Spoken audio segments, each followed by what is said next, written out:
We're making progress. It's slow. And hey, I got a mic now. Maybe y'all can hear me. Today is the Saturday before Easter, and the garage is still a wreck. Huge wreck. Anyway, we're making progress. We have parts sandblasted and ready for paint. I've removed the old bushings and I've kept the shells in there because that's what you do with a urethane. And they go, that's a problem. Those are wrong.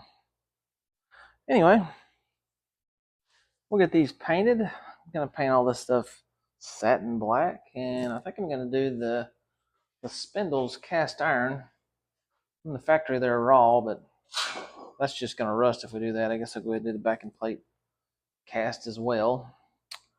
And we'll go from there. Do you feel in charge?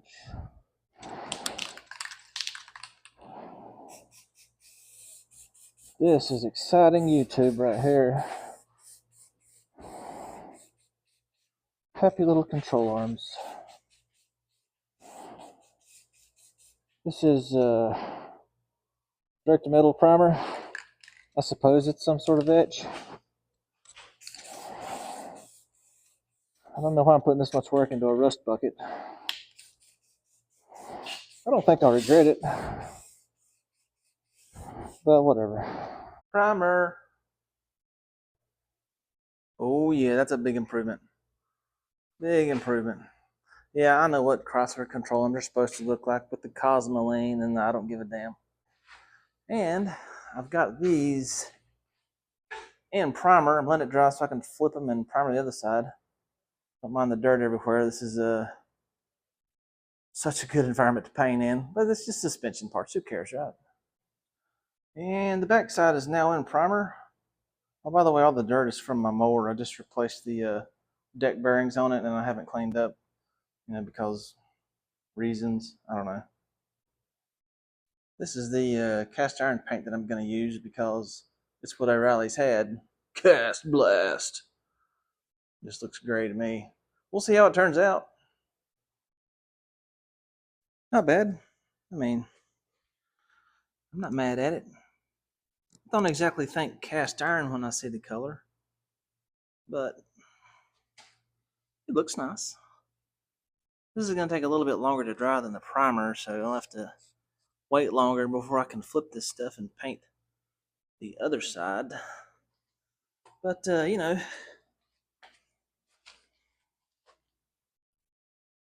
it's not bad. Like I said, it doesn't make me think cast iron, but it's good enough. It's better than rust. Let's keep that in mind. It's better than rust. I'm sure the judges at Pebble Beach would be tickled with this.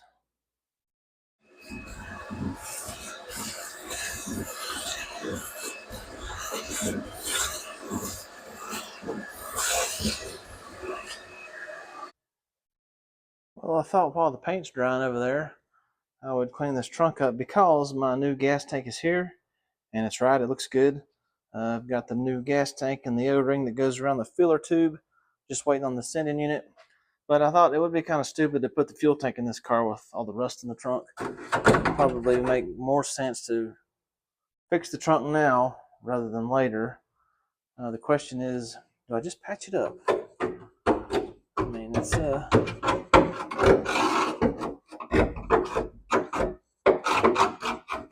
passes the stabby test for the most part. There's a hole there. Yeah, that's good.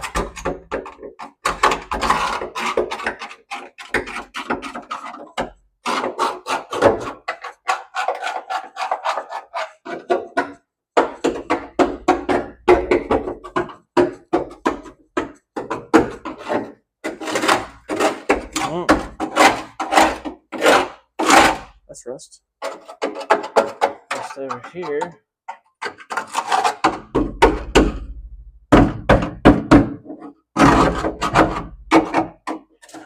That's a hole.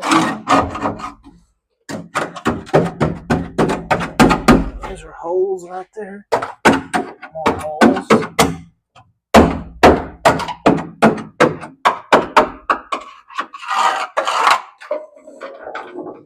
And also, if you look down at the frame rail, look at the chunk in the frame rail. We'll be vacuuming that out one way or another. So the question is, do I just go around and start patching holes? Or do I just replace the whole section here? Maybe you can get a new trunk pan for these. I haven't even checked because I don't want to pay the money for it because I know it's probably multiple $100s. So, you know, that's out of the budget. So I'm either going to patch these up, which, you know, by the time I spend the work patching this and patching that and patching that and patching that and patching that and patching that and patching that and patching that, I could probably just replace the whole section in the same amount of time. I don't know.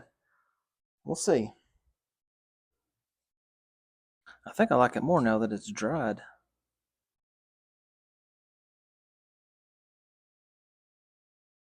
Let's give her the flipperoo and paint the other side.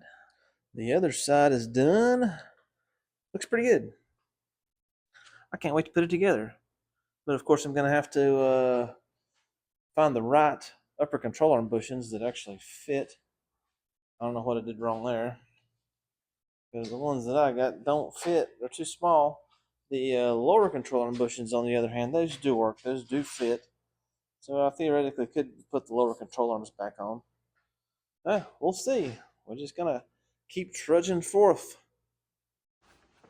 Well, got the new shocks on the front. Starting to put my control arms back on.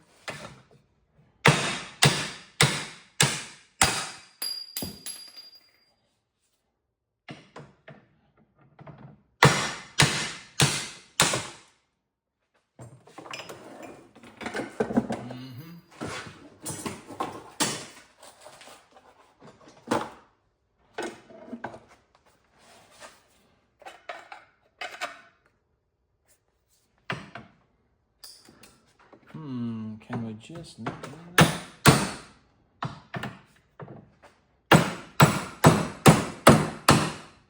I mean, it's going.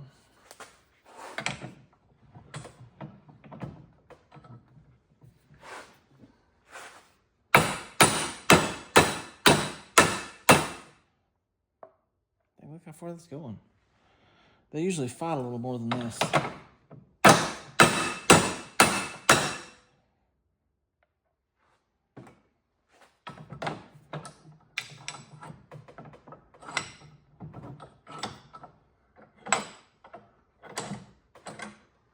You get a punch. The rubber takes all your heat out. If we can get down here, oh yeah.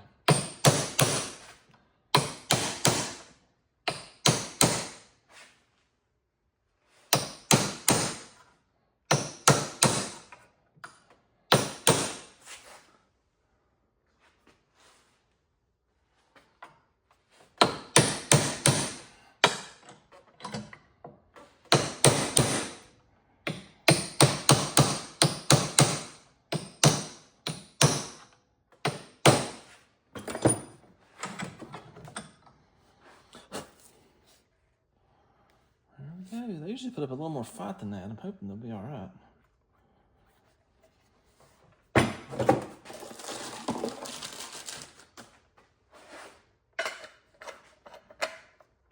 Look how far that goes in there just by hand.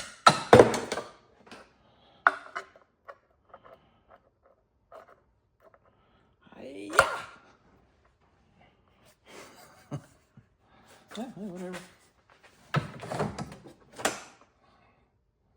Where did the grease come from? Oh, probably there. Can't handle it.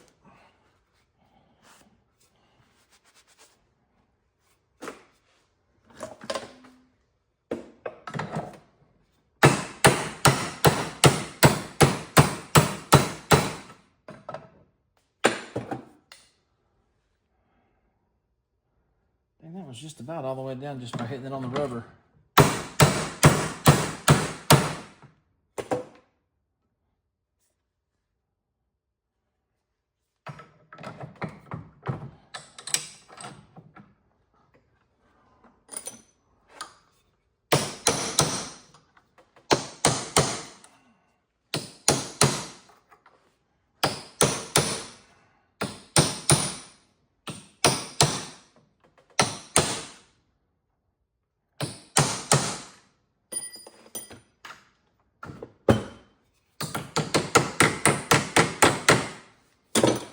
It'll be fine. She's all the way down. Okay. Easy enough. Okay, before we put the control arms back in, I want to put a little POR where the control arm mounts, because I couldn't get to this before. As you can see, I have POR up here. If you're not familiar with POR, it's great. I mean, you put it on rust and forget it. It's done. It stops. It doesn't like UV light, so if it's going to be in direct sunlight, you got to put something else over it. If you get it on your skin, you're going to wear it, for a while. Also, use a brush you don't care about, because this is the last thing it'll ever get used for. And this one has seen better days. What else is there? Oh, if you plan on reusing the can, don't get POR in this lip. Or if you do, clean it out before you put the lid back on. Because if this is full of POR and you put the lid back on, the lid will not come off. And you just have to puncture the can to get to the rest of the paint. I've had it happen a couple of times. And I'm surprised this one came off, because there is some in there.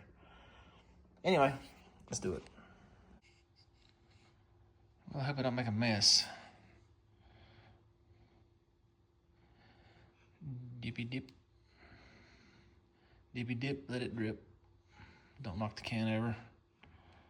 I'm probably stupid for trying to video this.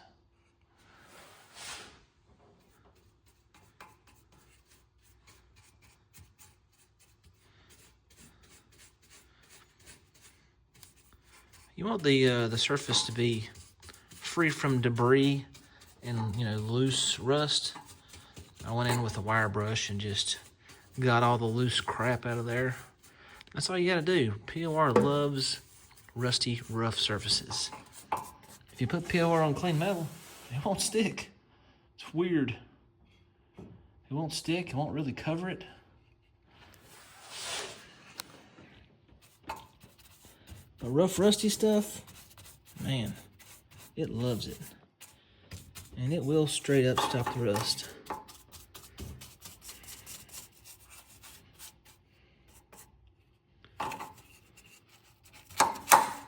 I mean, obviously there's righter ways of doing this.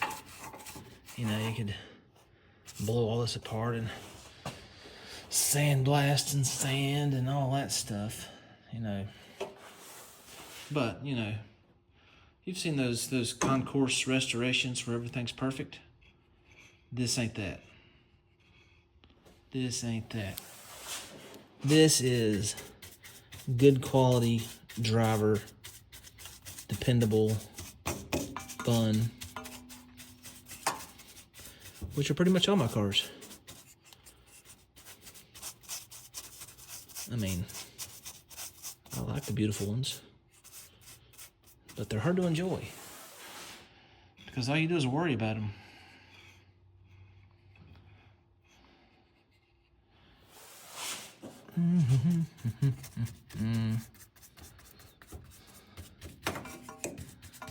Happy little frame.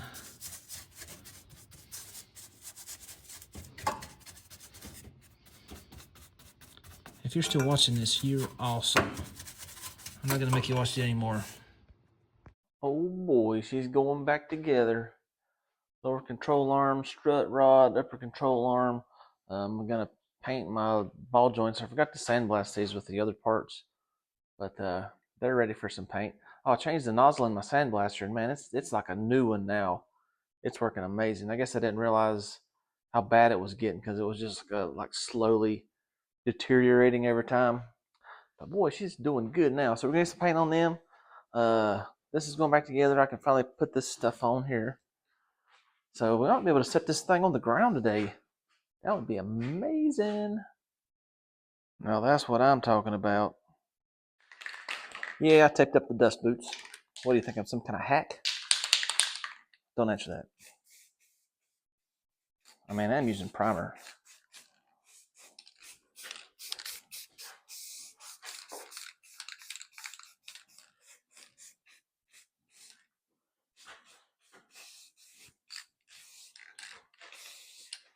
Skill.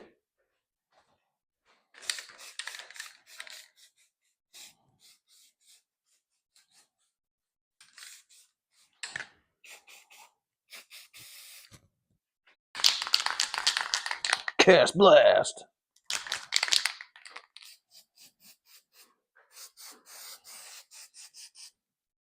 Kind of wondering if I should have went black on those. Yeah, it's good. Well, while we wait for paint to dry, let's go push this bushing onto this here strut rod, and then we'll get that control arm and strut rod together and on the car and all that good stuff. It's quite a tight fit on that bushing. I mean, it's pretty tight. So this is what I did on the first one. Actually worked pretty good. Using the old press-o-matic on here. Oh man, I need another hand.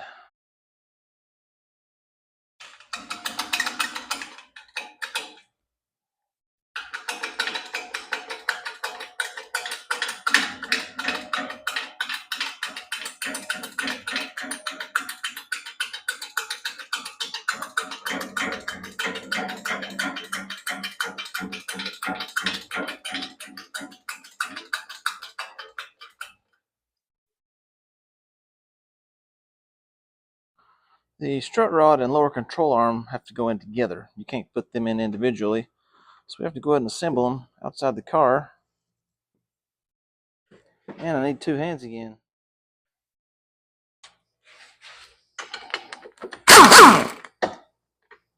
Well, that was reverse. That doesn't do us any good, does it? Let's try forward.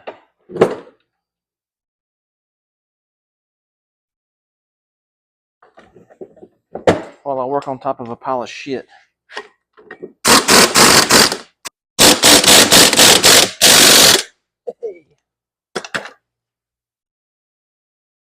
Well, I sandblasted and painted the two big washers for the strut rod. I got them in primer, letting that dry. While that's drying, I went ahead and put our lower ball joint in place. Hammered the nut on with the impact. Remember to make sure that your hole lines up so that the carter pin will go in. So we'll do a little bit of this. I'm gonna have to sandblast those. Ta-da! Of course, all this bare metal hardware. Once the car's all together, I'll go through and throw some paint on the heads of all this stuff to keep the rust down. I've heard that you could use these spindles on either side of the car, depending on whether you want the caliper on the rear or on the front. I've heard that somewhere. I want to say maybe it was Dead Dodge Garage. I'm not sure. I like them on the rear. So that's how I'm going to do them.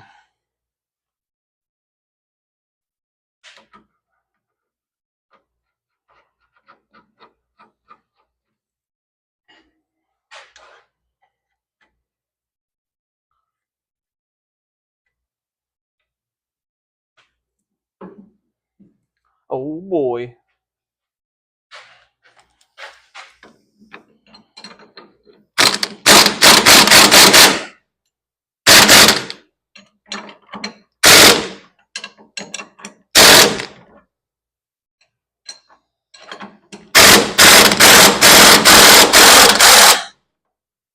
I get to line up the holes so you can put card pins in later.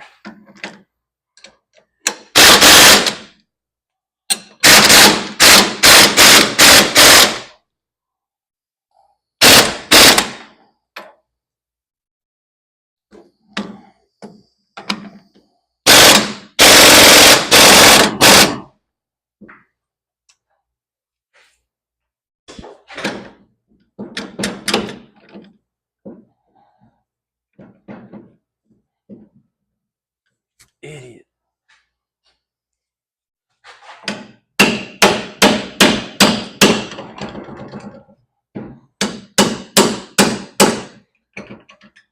How? It's not even tight.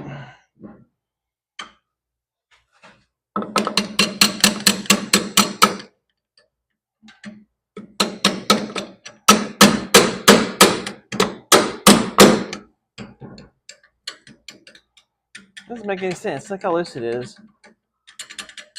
But yet it won't come off the nut.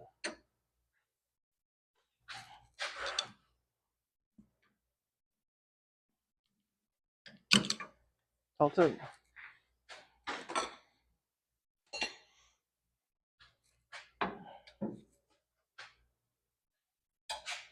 Dang. I can't leave it like that. like new-ish.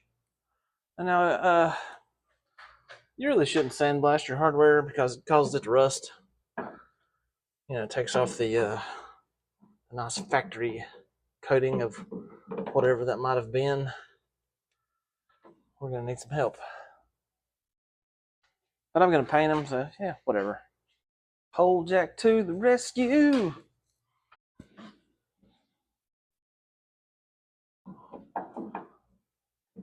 Get in there.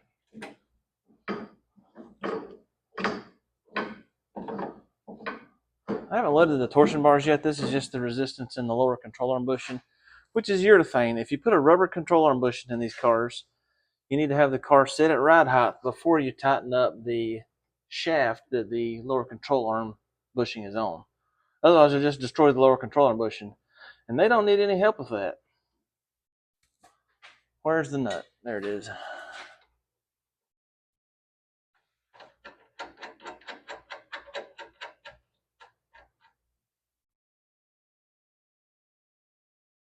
My camera is also mounted on a pole jack, so I can just raise you up, just like that.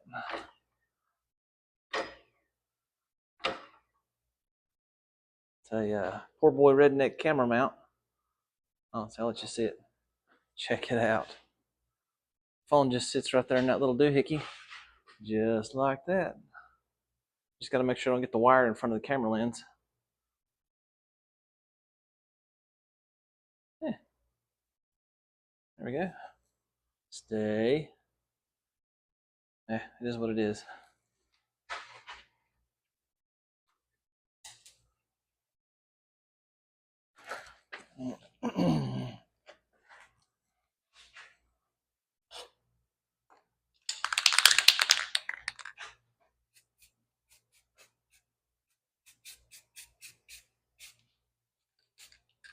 Go ahead and get those now.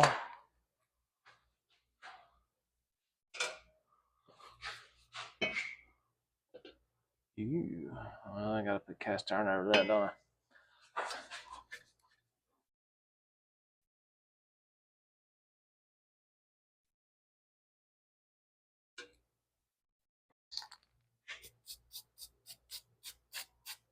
Dry enough.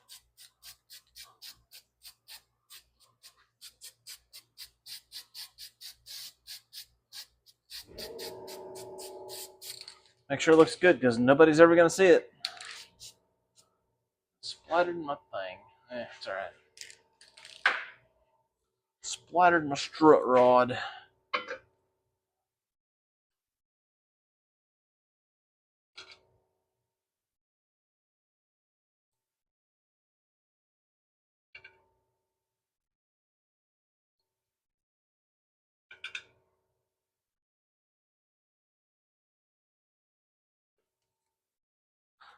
Well, these are the bearings out of the two-piece rotors. The inside bearing, too big. Outside bearing works. I need to figure out what this is. I have the front end out from under my duster out there that's got disc brakes on it. I think I'm going to pull a rotor and see if maybe that inside bearing is the same, because the other rotors, my one-piece rotors, don't have any bearings in them, so I don't have anything to go by on them. So we're kind of playing a guessing game. Well, it turns out the inside bearing that came out of the drums that were on this car originally work. They fit this spindle, they fit the rotor. So we're going to run them, and it's probably original to the car. This car's only got 41,000 miles on it. It's a Timken bearing, and it's got a part number, so if we want to get new ones, we can, but they look, initially, from a quick inspection, they look great. So we'll check them out real good, and if they're in good condition, we're going to run them, and that is money we don't have to spend. That's a win.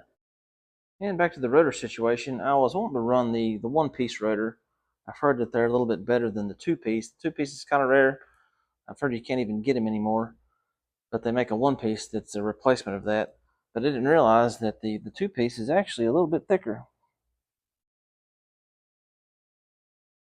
I could probably get away with running this rotor in the caliper for the two-piece, because that's the caliper that I'm running. It came with the two-piece. It's the pin type.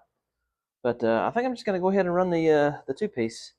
I feel like the thicker rotor is going to be able to deal with heat better and stuff. So they are the same diameter. I got them two stacked on top of each other here.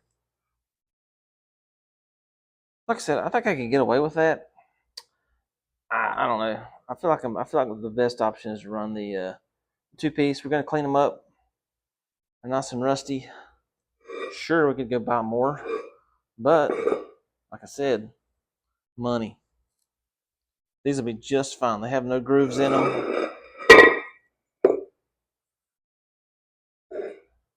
No grooves in them. Just a little rust.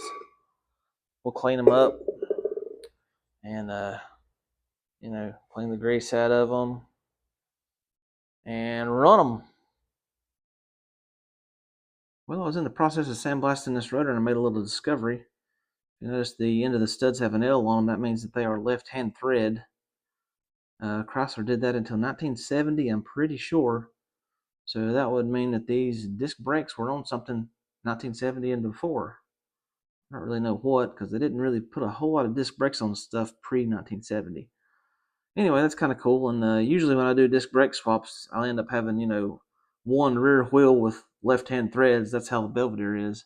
So it'll be cool that this one will still have the left-hand threads on the driver's side of the car. Anyway, if you got any idea what these brakes and calipers and rotors might have come from, let me know, because I'm really not sure. I remember these brakes came off of a 68 Imperial. No, they didn't. Doing a little research, and a 68 Imperial has 4 piston calipers on it, so those brakes did not come off of an Imperial. I was watching Steve Dulcich's channel the other day, and they were working on the Gargantua wagon, and the brakes on the front of that car are identical to what we're putting on the Monaco, and it was a 70 Cornet, I think. Thought that was interesting. Hey, here's a future resurrection video. It's not a Mopar. Still be interesting though. I forgot that I took the brakes off of that car. I parted out an Imperial. It's probably been, 8 years ago or better. Got a 440 out of it and some other various things, including these brakes. So that's cool. Those should be some pretty big brakes if they'll stop on a 68 Imperial. Idiot.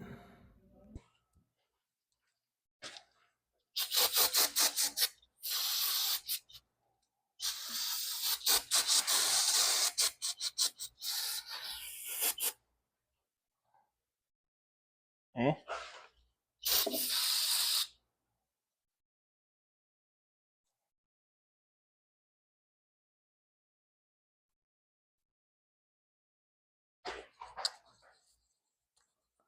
I'm a multitasker.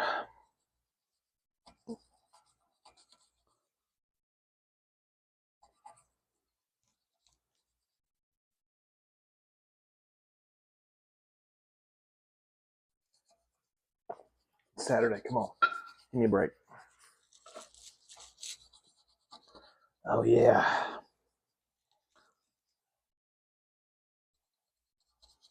Keep your old toothbrushes.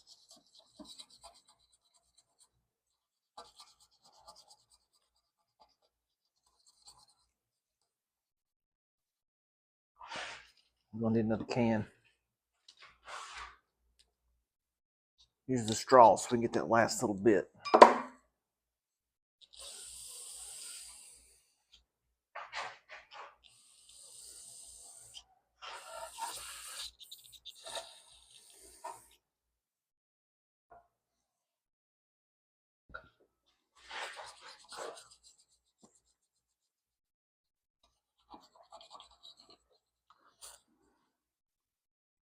Brand new.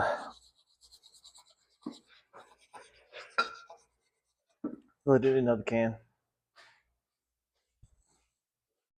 I've got one. Got to buy this stuff by the case. Can't function.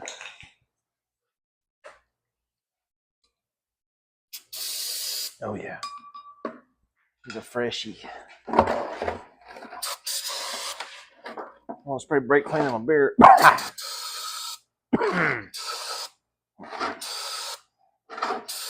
Man. That's like new money in there now. A big old glob. Let me get something for that.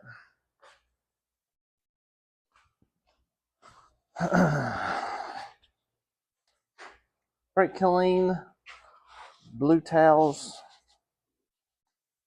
zip ties,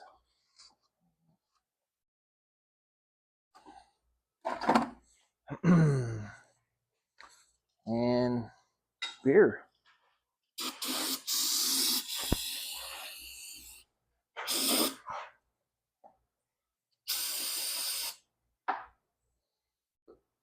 Splattering up my clean rotor. It's okay. Oh yeah. Some really light rust on the race. Take some fine sandpaper and buff it out. Worst case, gotta replace the bearings. And races, not a big deal. It's worth the risk.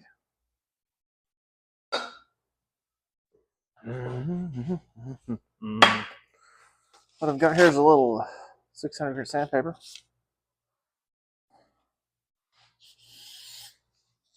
Wet sand and brake clean. I've never done it before. But it's working.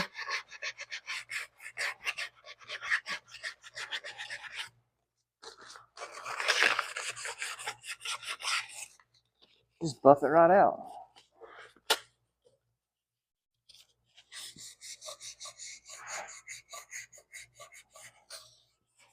Don't be scared. I mean, that right there looks like a brand new race. And I'm not exaggerating much. That looks great. I mean, that looks like, let me bring in. I guess I should have showed you the before, but it had rust on it. See some light pitting right there.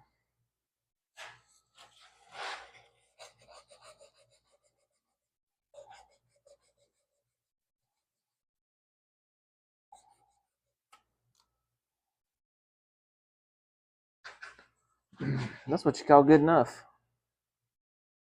Well, I think I want to do something because obviously this is just going to rust pretty quickly.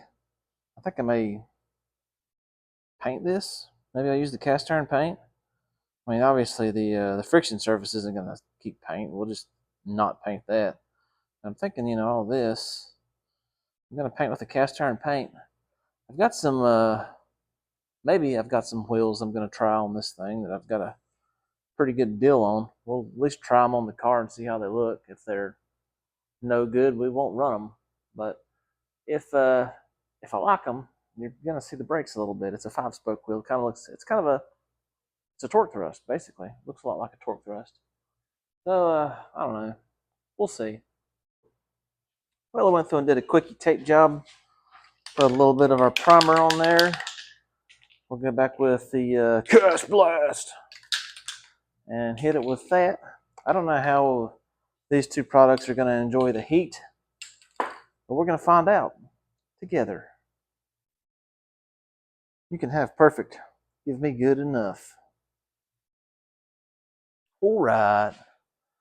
Well, I've inspected our bearings and they are excellent. They look great. We're going to reuse them. We just got to pack them. We're going to do it the man way. No glove, all the love.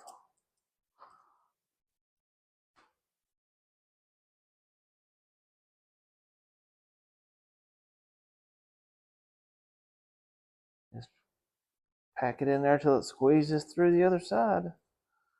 Just like that. See it coming through? Pushing some of that old black grease out of there. See the red grease coming in behind it?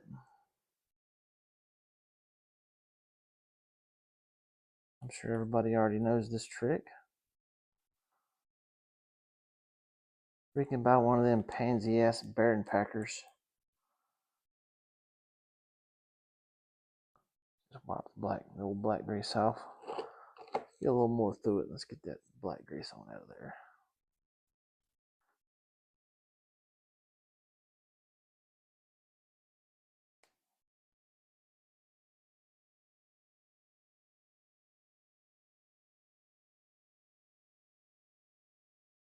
Just like that.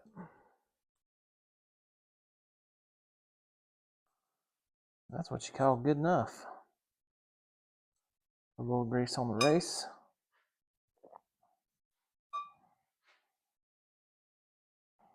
Some people want to pack a bunch of grease down in there. Don't do it. Completely unnecessary.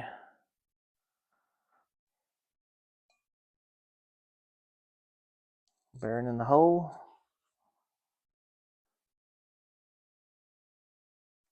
Wipe up a little here.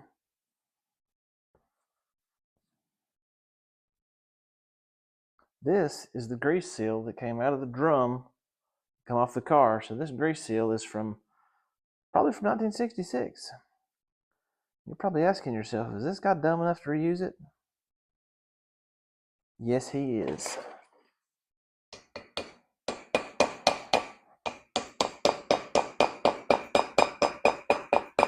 It'll be fine. It's probably a quality item. I just fumigated it. Didn't send me back nothing. Repeat the process on the front. Small bearing.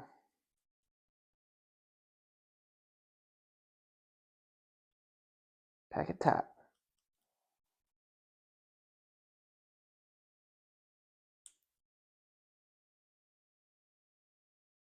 Save them dollars, they add up.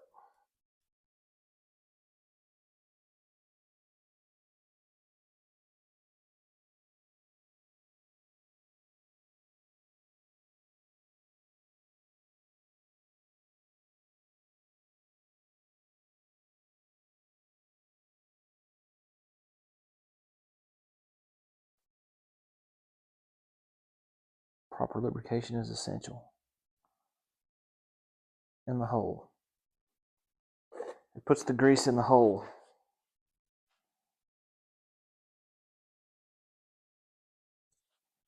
All right. She's ready to go in the car. Alrighty, we're back over to the car. Nice clean spindle. I like to put a light coating of grease on the spindle. Keeps it from rusting because this section of the spindle, can just stay bare. You have grease on the bearings here and here, but this part of the spindle, it'll just be bare metal. So that'll keep it from rusting. I don't think it's ever actually a problem, but that's what it'd do. Let's get our rotor. See if we can one-hand this deal. This should be exciting. This isn't going to work. The front bearing's going to push out. Well, back to the old screw jack tripod. Alrighty. Now we can do it with two hands. Oh, you know what? About to forget. There's a little grease where the seal rides. We will grease that surface in there so that our 60-year-old grease seal doesn't burn up. Rag, please.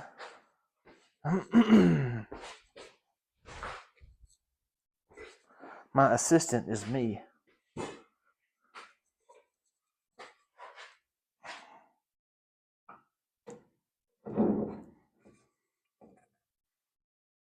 Ooh, there we go. Here's our washer with the key in it. The keyway washer probably has a name. Get all the crust and stuff off of it. Just like that. Here's our nut again. Wipe her down.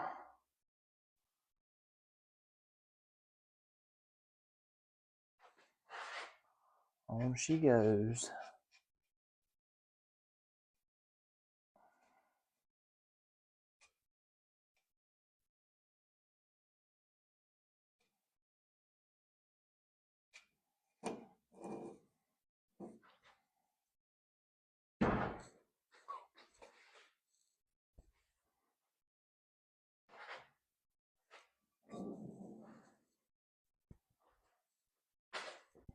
This is what you call overkill right here. It's the first thing I could find.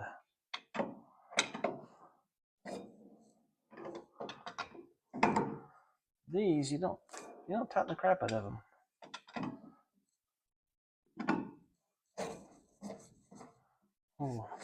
Spin it and kind of seat it, loosen it and tighten it a few times.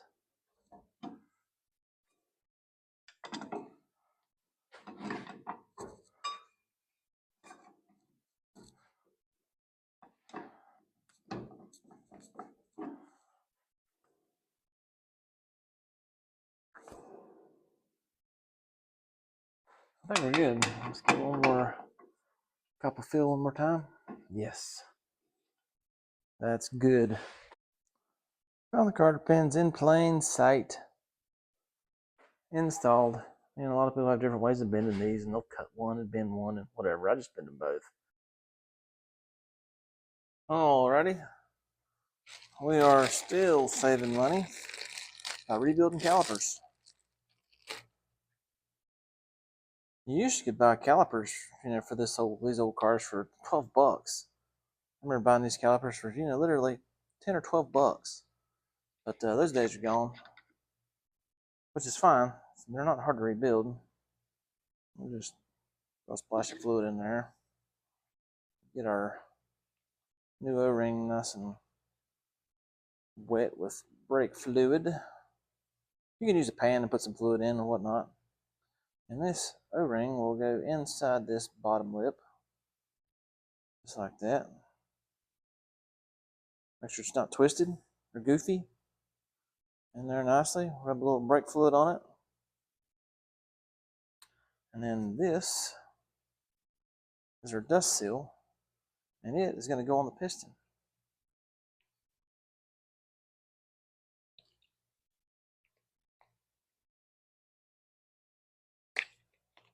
Maybe.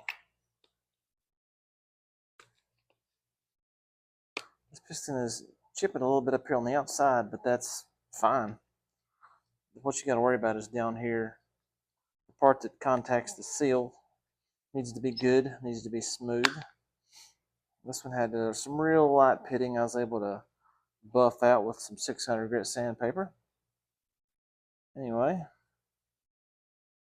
a little brake fluid on the piston so she's nice and lubed and ready to slide in the seal.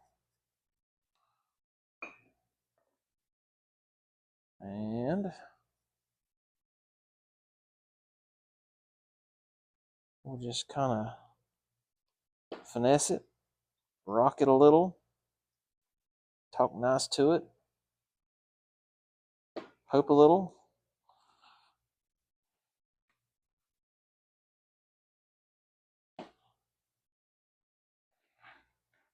She is on the way.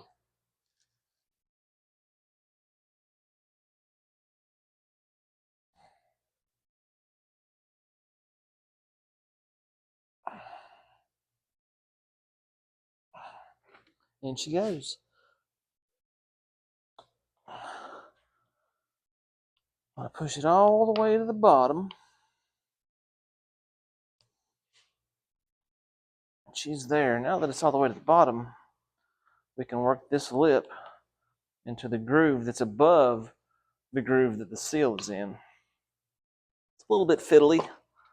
Small screwdriver is your friend. You can just tuck it, and just kind of work your way around. Keep on tucking it. Tuck it like Caitlyn Jenner.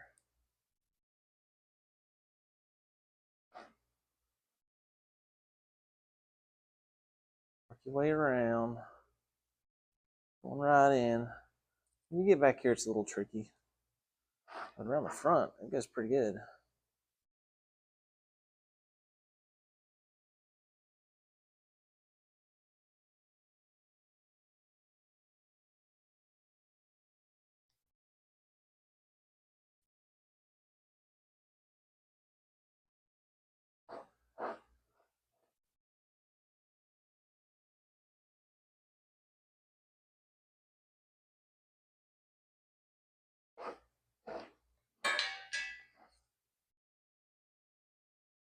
tuck it from the back.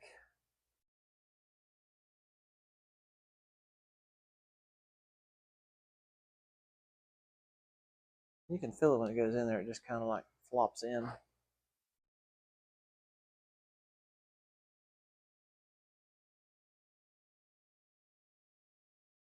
I'm going to fight me a little bit here. Like I said, working on the back is a little bit tricky, but you know, we'll get there. There it goes. There it goes. Wasn't holding my mouth right.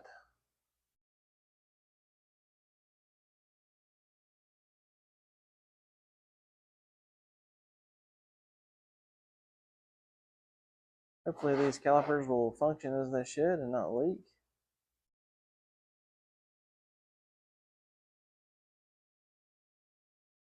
These rebuild kits, which is nothing but an O-ring and this dust seal that we're tucking in right now, was $4. New calipers, $50. What are new calipers? But old calipers that somebody took apart and rebuilt.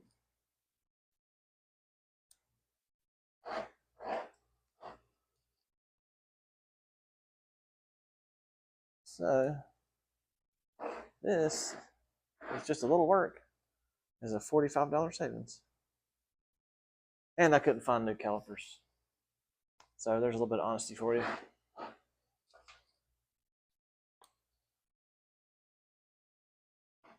But still, this is good. It's good. I think we're in. A weird wrinkled spot right here I can't seem to work out.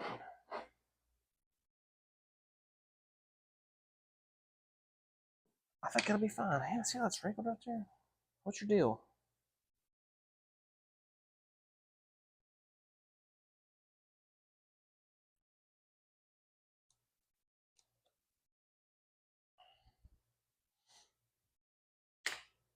It's good. It's good. All right, I went back there and sandblasted my bleeder screw. Make sure that they're free from obstructions. There should be a pathway from that hole all the way to that hole. This one was stopped slap up. So I just took a piece of TIG wire and poked it out, cleaned it out, and blew it out. And there she is.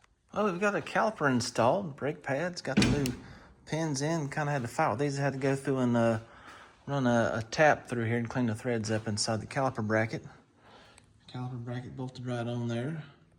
Got my brake hose on. I was worried about the brake hoses not working, but it looks like this is gonna work out just fine. There's where our line comes through. We'll just swap it and we'll make the line go up and the metal line come down. You know, hose up, line down. And that should work out just fine. I held it there and steered the wheels back and forth and it's gonna work good. And then I realized something else. We just discovered that these were reverse threads on this rotor and I put them on the wrong side of the car. So we'll pop the caliper back off and swap that. Fortunately, I can just take the caliper bracket bolts loose and just pull the whole assembly off. You know, which, you know, these ain't terrible. I found these clips. I'm just not sure about them. I'm afraid they're just gonna make noise. They don't seem to fit exactly right. I guess that's how they go. I don't know. But whatever. We're getting there. I'm liking the looks of it. The other side, spindle's on. Still got to tighten this upper nut, the upper ball joint nut. Need to clean the spindle up a little bit. We still have to sandblast the other rotor and clean up the other pair of bearings. And we'll get this side up to where the other side is. We're making progress. This video was way too long. It's gonna be like 53 minutes before it's all said and done. So we're just gonna cut it right here. And if you're still watching, you are amazing and I love you in the straightest way possible. But if you would, please like and subscribe and leave a comment. Tell me I'm an idiot. I don't care. Just leave a comment. Let's appease the algorithm gods. We're gonna keep on this project and hopefully we'll have another video about it within, you know, a week or so. I don't really know. But thank y'all for watching, sincerely. And we'll catch you on the next one.